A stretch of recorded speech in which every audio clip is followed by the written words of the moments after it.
আসসালামু আলাইকুম, hey lovely viewers, welcome back to my channel. আজকের রেসিপিটা হচ্ছে হয়তো টাইটেল দেখিয়ে বুঝতে পেরেছেন, তবুও বলছি। আমরা যে পপকর্নটা সিনেমা হলে বা গাড়িতে কিনে খাই, সেটাই আজকে খুব সহজভাবে আমার ছোটো বোন বানিয়ে দেখাবে। আর আমি আবার এটা বানাতে পারি না, ওকে দিয়েই আজকে এটা বানাবো, কারণ ও খুব সুন্দর বানাতে পারে। আর দেখতেই তো পাচ্ছেন যে কতটা লোভনীয় হয়েছে, জাস্ট খেতে এতই মজার ছিল, আর দেখতে তো মাশাল্লাহ এত সুন্দর। আর আমরা কিন্তু এটা খুব সহজেই ঘরে বানিয়ে নিতে পারি, তাই ভিডিওটি না টেনে পুরোটা দেখবেন। চলুন আমরা শুরু করি। প্রথমে যেটা লাগবে সেটা হচ্ছে ভুট্টা বা কর্ন। এটা কিন্তু ঘরে থাকলেই আমরা খুব সহজ উপায়ে এটা ঘরেই বানিয়ে নিতে পারি। দেখতেই পাচ্ছেন আমি এখানে কিছু কর্ন নিয়ে নিয়েছি। তো এগুলো কিন্তু খুব মচমচে থাকতে হবে, রোদে দিয়ে রাখতে হবে আগে থেকে। আর এখানে একটা দস্তার কড়াই নিয়ে নিয়েছি, আর কিছুটা তেল দিয়েছি, অল্প কিছু, দেখতেই পাচ্ছেন। এই তেলটাকে কিন্তু খুব বেশি হিট দিতে হবে, মানে খুব গরম করতে হবে। আর যে কোনো পাত্রে কিন্তু এটা হবে। তো আমাদের তেলটা গরম হয়ে গিয়েছে, এখন সেই যে ভুট্টাগুলো বা কর্নগুলো আমি নিয়েছিলাম সেগুলো দিয়ে দিচ্ছি।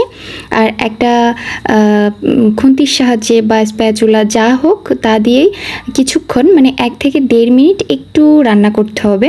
চুলার আঁচটা কিন্তু মিডিয়ামে রাখবেন এ পর্যায়ে, মিডিয়াম থেকে একটু লোতে, খুব বেশি হাই করা যাবে না। আর এখনই দেখতে পাবেন যে এগুলা ফুটতে শুরু করেছে। অবশ্যই 1.5 মিনিট না লাগলেও 1 মিনিট কিন্তু ভাজতেই হবে এভাবে তেলের মধ্যে।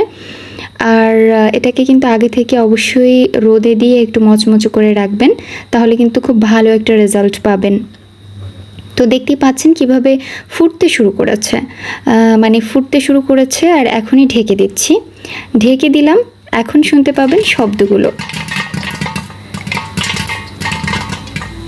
এই যে যে শব্দগুলো শুনতে পাচ্ছেন, এগুলো থেকেই কিন্তু আমাদের ভুট্টাগুলো একদমই পারফেক্ট পপকর্ন হয়ে যাচ্ছে।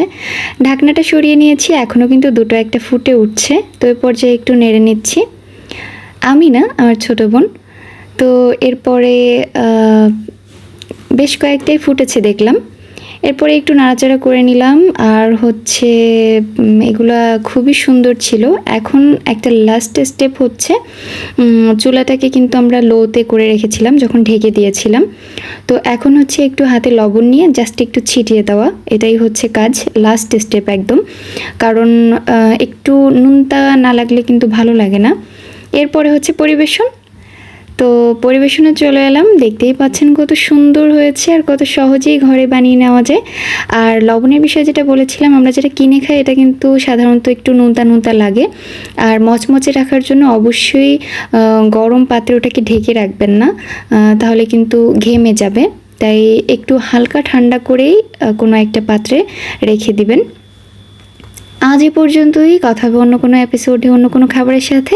সে পর্যন্ত সবাই ভালো থাকবেন। আর যারা এখন আমার চ্যানেলটিকে সাবস্ক্রাইব করেনি, অবশ্যই আমার চ্যানেলটিকে সাবস্ক্রাইব করবেন। আর যারা ফেসবুকে দেখছেন, অবশ্যই পেজটিকে ফলো করে দেবেন। ধন্যবাদ সবাইকে।